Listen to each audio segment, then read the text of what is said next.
Ok, bueno, muy bien. Muy buenos días, chicos. Vamos a continuar con la clase de conocimiento del entorno estatal, regional y lengua materna.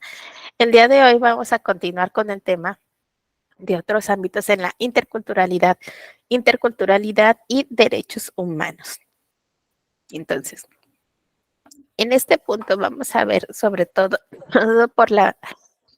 a veces por lo que viene siendo puntos importantes como lo que es la marginación, la ignorancia, la enfermedad o incapacidad para poder llegar a tener algún tipo de acceso a los servicios públicos, pues muchas veces un gran número de personas pues se encuentran en desventaja porque muchas veces no conocen lo que viene siendo su aplicación de sus derechos o de sus libertades. Entonces, este tipo de vulnerabilidad hace que las personas pues sean blancos fáciles de abuso de todo tipo. En México, principalmente lo que es la edad, la orientación sexual, la pertenencia a un grupo étnico, las discapacidades, la enfermedad mental, las adicciones, ser portador de algún virus, con que lleguen a tener ciertas condiciones que según el lugar o las instituciones conlleven a la discriminación o a la mejor a una violación de sus derechos humanos o incluso a la muerte. Entonces, esto ya lo estuvimos platicando en las clases pasadas donde veíamos sobre cómo es que a lo mejor simplemente con el género, a veces que decimos una discriminación tanto para el paciente como para lo que vienen siendo los, los médicos, que decimos, bueno, es que vamos a ir, por ejemplo, a una cita que se trata de un tipo de cáncer de mama y llegamos a la institución y resulta que estamos en la institución y el médico dice, no, porque el cáncer de mama yo solo atiendo a mujeres y resulta que quien viene a atenderse es un hombre. Entonces, nosotros no debemos de hacer discriminación si en realidad nos estamos especializando en algo. Es lógico que también puede llegar a existir el cáncer de mama en hombres, pero desafortunadamente, como ya el médico dice, es que yo no voy a atender a hombres porque yo nada más me especializo en mujeres independientemente si es cáncer de mama. Igual, de los pacientes hacia los médicos, muchas veces encontramos, y el más común es con ginecología, que en este caso se pide que la persona que va a atender sea de preferencia mujer a que sea hombre. Y luego encontramos también lo que viene siendo en cuanto a las edades, discriminación en cuanto a la edad, en cuanto a lo que viene siendo algunas personas que a lo mejor dicen, bueno, pues es que ya está muy grande, ya la persona ya tiene 90 años, pues ya no es lo mismo que a lo mejor un niño que tiene apenas 6 7 años. Y hacen una distinción muy grande en cuanto a lo que es la atención dentro de la orientación sexual, las pertenencias a los grupos étnicos, los tipos de discapacidad, porque muchas veces dicen, bueno, pues es que a lo mejor la persona, en este caso, como ya habíamos platicado en la clase anterior, pues a lo mejor porque dicen, bueno, está en silla de ruedas, ¿no? Pues entonces si está en silla de ruedas no puede ejercer tal o cual profesión. Entonces ahí hacemos un tipo de discriminación. Si no le afecta completamente, claro que se puede llegar a desenvolver. Las adicciones, el ser portador a algún tipo de virus, todos estos pues llevan a un tipo de discriminación. Y ya ustedes ya me estuvieron contando también algunos ejemplos. ¿Lo recuerdan?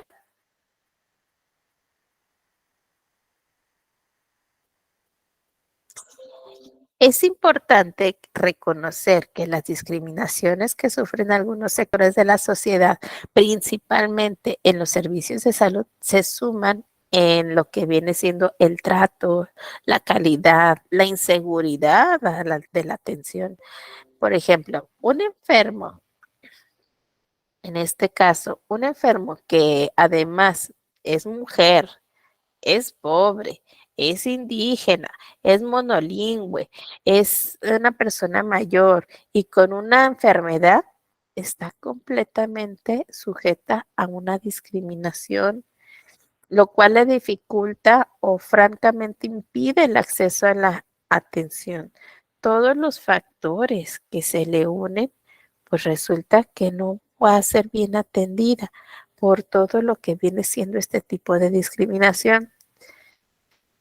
Los derechos de los usuarios, de las usuarias, de los servicios médicos, pues tienen uno de sus fundamentos más importantes, que es las declaraciones internacionales sobre los pactos y convenciones que reconocen que la salud no es un privilegio, es un derecho humano para todos,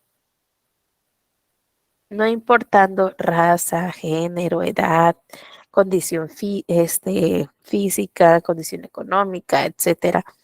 Todo lo que vienen siendo los derechos de los usuarios y las usuarias, pues llegan a tener dentro de lo que es los servicios de salud médica. La Declaración Universal de los Derechos Humanos pues menciona que toda persona llega a tener un derecho a un nivel de vida adecuado que le llegue a asegurar, sí, así como su familia, la salud, el bienestar y sobre todo la alimentación, el vestido, la vida, la asistencia médica y los servicios sociales necesarios. Para poder tratar de llegar a tener un nivel de vida adecuado, pues hay que cuidar todos estos tipos de aspectos. En México, principalmente, tenemos dentro de la Constitución Política, en el artículo 4, que menciona en su párrafo tercero, que el derecho a la protección de la salud, la protección de la salud como un derecho social, el cual entraña una serie de privilegios inalterables por las autoridades públicas, que quiere decir que toda persona tiene derecho a la protección de la salud. Afortunadamente, ya se hizo una reestructura en donde se está tomando en cuenta este artículo cuarto en lo que viene siendo en México, porque Ah, si recordamos un poco anteriormente, personas que no tenían un acceso a económico, pues no podían llegar a tener un acceso a la salud. La ley definirá las bases y modalidades para el acceso a los servicios de salud y establecerá las concurrencias de la federación y sobre todo las entidades federativas en manera de salubridad general. Esto lo tienen que tomar en cuenta de acuerdo a la fracción 16 del artículo 73 de la Constitución y viene el párrafo específico. Esto significa que el derecho a poder disponer de medios para la protección de la salud mediante el acceso y la disponibilidad de los servicios correspondientes no se establece un derecho a la salud como tal. Sin embargo, el derivado de la Ley General de Salud que se estableció en México menciona la Carta de los Derechos de los Pacientes y esta fue presentada en diciembre del 2001 por la Comisión Nacional de Arbitraje Médico y diversos tipos de instituciones como la Comisión Nacional de Bioética y la Comisión Nacional de Derechos Humanos. Los derechos establecidos en la Carta de Derechos Generales de los pacientes son recibir atención médica adecuada, recibir el trato digno y respetuoso, recibir la información suficiente, clara, oportuna y veraz, decidir libremente sobre su atención. Entonces, en estos puntos, si se fijan en la primera, es recibir atención médica adecuada. ¿Por qué? Porque nosotros vamos, en este caso, con la persona, pero la atención debe de ser adecuada y personalizada. no puede estar atendiendo a otros tres al mismo tiempo porque en realidad no va a ser realmente como es la atención. Además, la adecuada es una revisión completa de lo que es el malestar que llega a presentar el paciente. El trato digno y respetuoso, pues muchas veces vemos que dicen, no, pues es que si ya sabe que es diabética, ¿para qué se queja? ¿Para qué se queja que se le va a caer la pierna o cosas que llegan a ser irrespetuosos hacia la persona? Llegan a hacer algún tipo de comentario que realmente sí les puede llegar a afectar. A ver, no veo quién levantó la mano.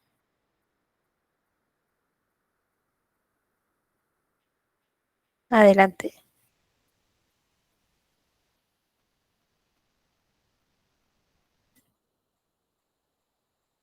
Ok, continúo.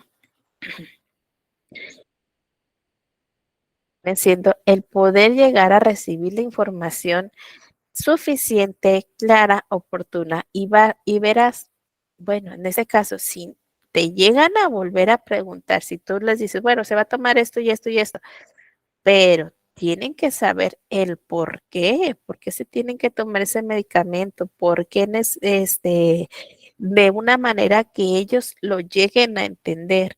Por eso dice información clara, sin tecnicismos para lo que son los pacientes, ¿ok? Una forma de que ustedes puedan decir, ¿entendió? ¿Me puede repetir lo que les acabo de mencionar? Para comprobar que se entendieron las instrucciones. Decidir libremente sobre su atención. Quiero ser internado, no quiero ser internado, sí quiero ser, no quiero ser canalizado, pero todo esto pues también lo podemos hacer por escrito, en donde el paciente pues no se responsabiliza de decisiones. Decidir otorgar o no su consentimiento válidamente informado, es lo que les mencionaba. A veces dicen, bueno, yo no acepto la cirugía o yo sí acepto la cirugía con todo y sus consecuencias, pero es un consentimiento si realmente está realmente consciente de lo que puede pasar o no. Ser tratado con confidencialidad porque desafortunadamente a veces, por ejemplo, en urgencias hay que tener mucho cuidado en cuanto llegan personas, por ejemplo, que hubo algún tipo de enfrentamiento dentro de lo que es el cerezo, pues hay que tener cierto tipo de confidencialidad en cuanto a quiénes están atendiendo y cuáles fueron las causas del por qué llegaron a ser atendidos. Contar con, porque se imaginan que estén atendiendo a las personas y de repente llegan de esta manera, ¿cómo creen que se pueden llegar a alterar las demás personas? Bueno, para esto hay que tener cuidado en cómo se llega a manejar la información. Contar con facilidad para obtener una segunda opinión. En este caso, si por ejemplo la persona no está completamente segura de lo que le acaba de comentar, de los procedimientos que debe llegar a realizar, se tiene que tomar en cuenta que esta persona puede pedir lo que viene siendo sus estudios y solicitar una segunda opinión para estar conforme con el resultado que le están ofreciendo. Recibir atención médica en caso de urgencia. No importa lo que viene siendo género, estado económico, estado civil, etcétera, porque lo que es la atención de salud debe de ser prioridad. Contar con un expediente clínico donde se vea toda esa información desde que se comenzó la atención con el paciente para dar un seguimiento correcto en cuanto a su historial médico. recibir atención médica, perdón, contar con ser atendido cuando se inconforme por la atención médica recibida. En este caso, para eso existen lo que viene siendo los buzones de queja o que sean escuchados por alguien más superior a quien le lo llegaron a atender. Todo esto va siendo respaldado por la Comisión Nacional de Arbitraje Médico de la CONAMED.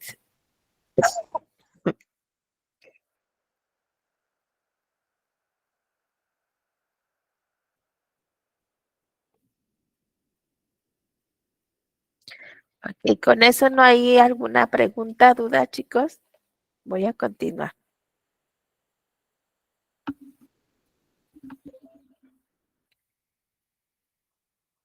No, maestra, ninguna. Muy bien.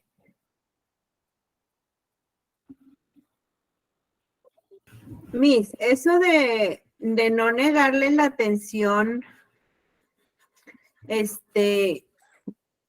pues se supone que como derecho no se debe, ¿verdad?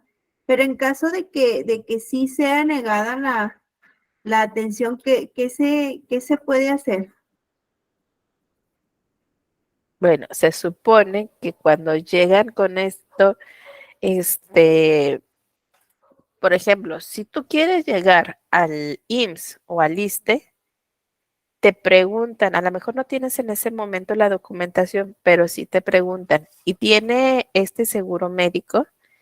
En dado caso que te digan, no, es que él tiene, fui al IMSS y resulta que tiene ISSSTE, lo que pueden hacer es apoyarte en el traslado para continuar con el procedimiento.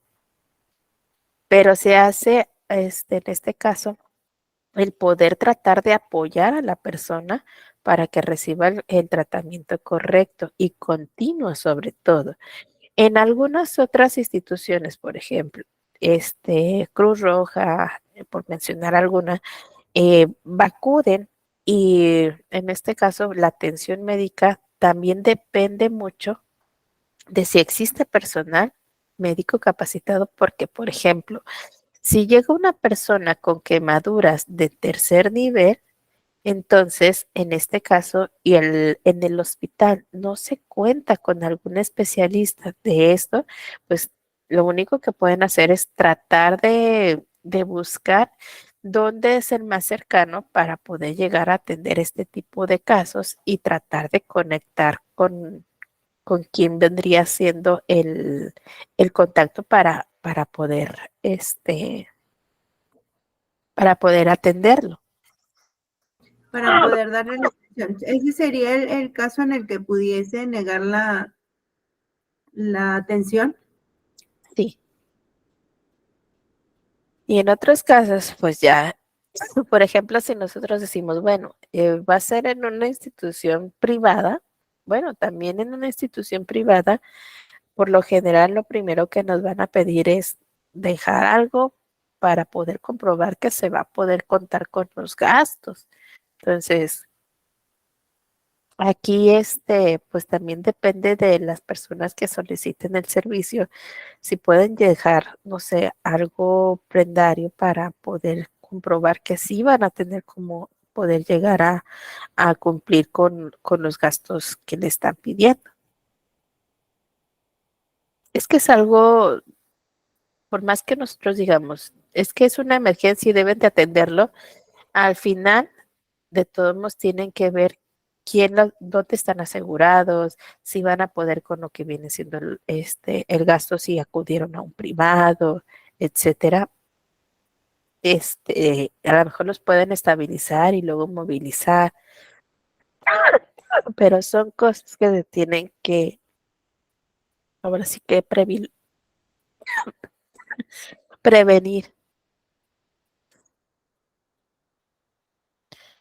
En caso de que no sean atendidos, a lo mejor como les menciono, porque no existe alguien que pueda atender estos casos, pues hay que buscar dónde más podrían ser para que puedan llegar a tener los contactos y lleguen directamente. No sé si a eso se refería. Sí, maestra, porque eso era lo que pues, no me quedaba tan claro acerca de lo de la atención. Sí, porque no podemos decir, yo quiero que me atiendan aquí porque es lo más cercano, sino que hay que averiguar y a lo mejor la facilidad que se nos puede dar es que a lo mejor en el momento no llevas la papelería, pero te tienen que atender porque tú dijiste que sí estabas afiliado a ese seguro y luego ya te dan la oportunidad de traer la papelería más tarde. O Y sea, ahorita primero te estabilizan sí, y luego ya pues el protocolo que sigue, pues la papelería y todo. En caso de que no la tengas, pues te sacan o te trasladan a un lugar donde sí puedas, más bien puedas seguir con la atención que ya te brindaron ahí, ¿no? sí, pero siempre y cuando, por ejemplo, si tú entraste al IMSS y resulta que tú no tenías seguro del IMSS y mentiste porque decías que sí tenías y en realidad no pudiste comprobar, se tiene que pagar ese día, ¿sí? Ah, sí me dice. Y luego, afortunadamente, con lo que estamos contando ahorita, es el INSABI, donde nosotros podemos llegar a solicitar lo que viene siendo los servicios de urgencia y pues simplemente con lo que viene siendo la papelería básica. En este caso, lo único que te piden en el INSABI, pues que no estés inscrito en algún otro seguro médico. Pero el INSABI donde quiera da esa atención, ¿mes? No, tiene que tener que no sea ambulatoria cuando son en casos de emergencia.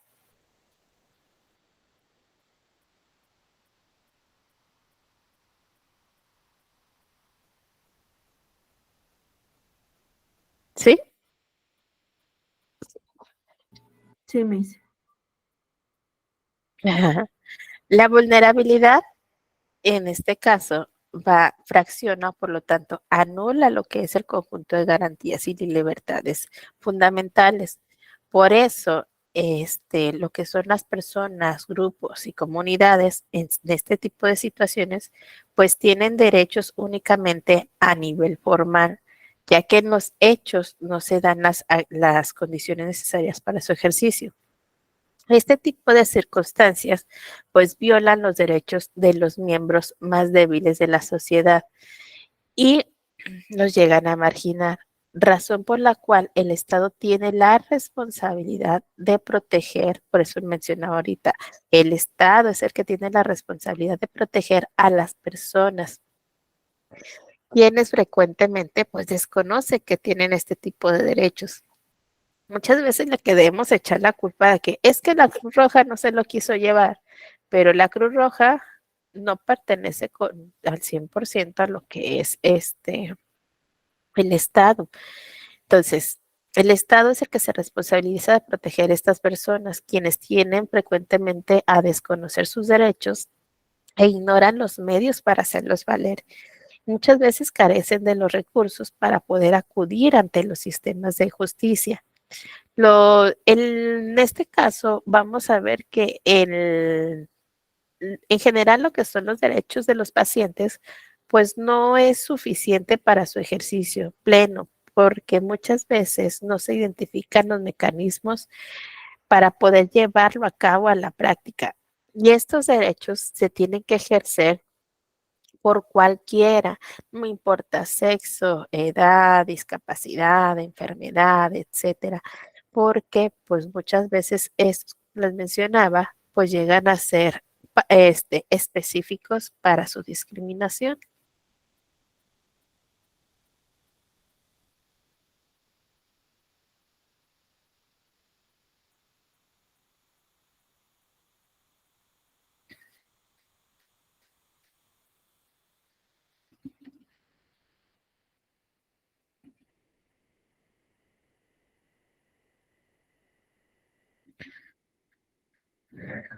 Ok, sí, un segundo, se sigue trabando.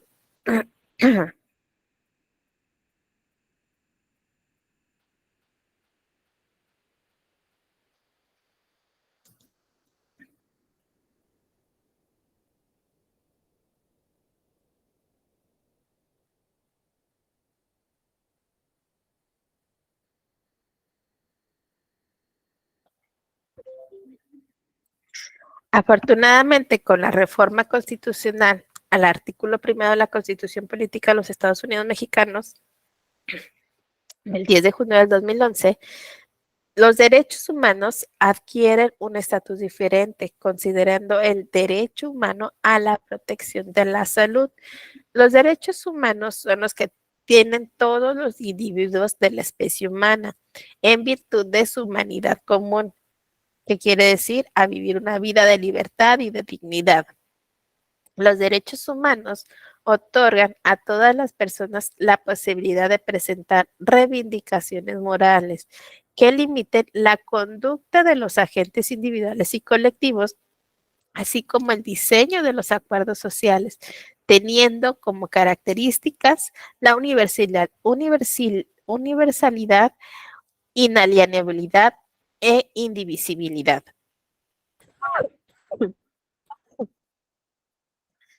Entonces, tomando en cuenta lo que son los derechos humanos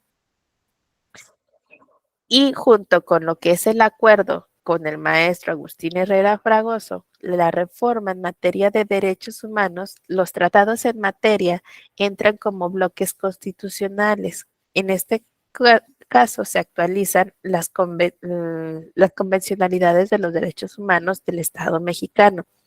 Aquí es cuando vemos que el derecho a la salud es indispensable, es fundamental, porque sin la salud, pues los demás derechos humanos, pues no se pueden llegar a respetar. Todas las personas tienen derechos a disfrutar lo más que se pueda de su nivel de salud posible, que les permita tener una vida digna. Por eso, la importancia del proceso de la comunicación intercultural que menciona que cualquier cosa de la escucha, el respeto, enriquecimiento mutuo, de los procesos de interrelación de los servicios de salud, pues estos nos ayudan para poder llegar a tener un empoderamiento de los usuarios y como elemento para la promoción sinérgica de los derechos humanos en salud. Todas las personas tienen que conocer su derecho hacia la atención de la salud y como les mencionaba desde un principio, tomando en cuenta el respeto, tomando en cuenta la escucha y el enriquecimiento mutuo. Tú me escuchas, yo te escucho y con esto vamos logrando un avance. En la comunidad, por ejemplo, déjenme les pongo. Este es un ejemplo del estado de Michoacán. Imagínense, llega un paciente y le dice al médico, doctora, estoy bien aventada. Imagínense que llegan con ustedes así un paciente. Entonces, ¿cómo? ¿Aventada? ¿La aventaron? ¿La atropellaron? ¿O qué? Entonces dice, no, doctora, es que me aventé. Y la doctora continúa preguntando, ok, ¿de dónde o cómo? ¿De dónde se aventó? ¿Quién aventó? El paciente contesta, no, doctora, me aventé porque comí muchos frijoles. Y ya es cuando la doctora empieza a entender que tenía muchos gases en el vientre. Esto es un caso similar, le sucedió después cuando un paciente le dijo que estaba embarada. Y con más preguntas para poder responder a qué se refería con embarada, descubrió que estaba estreñida. Entonces, son interculturalidades que ustedes ya estuvieron analizando de por qué tengo que entender algunas cosas para saber a lo que se están refiriendo. En otra comunidad de lo que es Guanajuato, empezó también lo que es un niño que le comentaba a la doctora que le dolía mucho el pollo Y luego, ¿cómo? Mencionaba la doctora. Sí, Carla, ¿quieres opinar algo? No, maestra, es que no, se le corta mucho y no le entiendo muy bien. Se me hace que ha de ser el Meet o el Internet. Bueno, pero se supone que se está grabando. Entonces, llega a una comunidad de Guanajuato un niño y lo comenta a una doctora que le dolía el pollo y la doctora a no saber, bueno, ¿y el niño por qué? ¿A qué se refiere con el pollo? Y el niño le enseña con mucha pena su pene. Entonces, ya entiende a qué se le refiere cuando mencionan la palabra pollo. Cuando en otra situación, por ejemplo, menciona que una abuela le decía, no comas sandía en la noche, hija, te va a hacer daño, es fría. Y yo decía, ¿por qué? Si no está en el refrigerador. Bueno, entonces, en este caso, ella mencionaba que le decía que era fría porque le podía doler el estómago en la noche y se le podía enfriar. Estas anécdotas suceden cotidianamente en los consultorios que atienden principalmente en las comunidades indígenas y se puede observar que la atención a estas comunidades pues existen algunos problemas de comunicación porque a lo mejor llega alguien y no le entiende lo que me está tratando de decir. Y en especial cuando los pacientes no hablan en español. Entonces, ¿qué sucede? ¿Hasta dónde como sistema de salud tenemos la obligación de atenderlos y de brindarles la atención de calidad? Por eso ustedes ya tienen su glosario de las palabras comunes y ahora ya tienen algunas de las palabras de las lenguas indígenas más comunes que se pueden llegar a utilizar si los mandaran a una comunidad lejana para poder llegar a atender a algunos de estos pacientes y poder tener sobre todo un tipo de comunicación.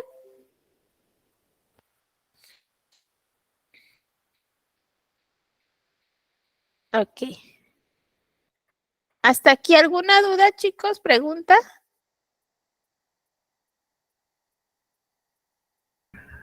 Oiga, maestra, pero pues cómo entenderles así, hacia ese tipo de pues la expresión que ellos tienen, o son o quién les dice, por ejemplo, aquí vulgarmente nosotros, pues a los niños, ay, tu cosita o tu pajarito o tu no sé qué. Es lo mismo allá en esas regiones donde la gente no le habla por su nombre o tienen, pues sí, por lo de las lenguas que nos traducimos nosotros, se dice por los padres o es nativo o normal dentro de las regiones. Son sobre todo por las costumbres que se van llegando a tener.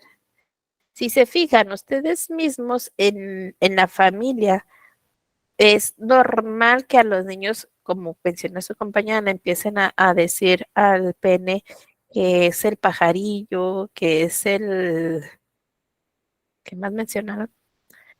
Que es la cosita, a las niñas que es la galletita o no, cosas así, y después no entendemos.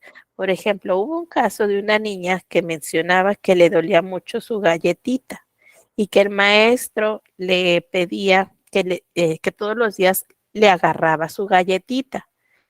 Y decían, pero ¿cómo? Bueno, si tú te pones a escuchar eso, dices, pues es que el maestro le quita galletas a la niña. Pero resulta que después de tanto estar insistiendo, encontraron que galletita, la niña se refería a lo que era su vagina. Entonces, por esta parte sí nos hace falta de que podamos empezar a hablarle desde nuestra casa cómo se le dice a las partes del aparato reproductor, tanto de hombre como de mujer, el pene y la vagina, para que en estos casos podamos entender la diferencia y entender rápidamente a qué se están refiriendo los niños. Y si no, pues saber cómo tratar de sacar esta información. A ver, ¿a qué le llamas? ¿Dónde está? Señálame para poder entender a lo que se están diciendo. ¿Sí, Carla? Eso es malinterpretación, ¿no? Por parte de, pues en este caso del maestro. Imagínese que por lo de las galletitas fuera pues un problema más grave. Entonces, pues ahí pues está muy dificultoso, maestra, porque pues imagínese que lleguemos nosotros así, que el pollo y que el pollo, pues yo le doy un pollo, porque pues no sabe uno las tradiciones, las maneras de hablar, sus modos de expresarse. Y para esto hay que saber qué preguntas hacer especialmente para poder llegar a tener una respuesta de lo que estamos buscando. Es como ahorita lo que mencionaba el ejemplo. A ver, ¿cómo que te aventaste? ¿De dónde te aventaste o cómo te aventaste? Y ya hasta que llega al pregunta tras pregunta, pues ya entendemos realmente a lo que se refiere. Ni modo, nos toca hacer así que el cuestionamiento para, para poder identificar cuál viene siendo la problemática principal. ¿Sí? Por ejemplo, si el niño te está diciendo que le duele su pollo, pues entonces, en este caso, pues tienes que ver qué preguntas podrías hacer para saber a qué se refiere. ¿Qué preguntas le harían?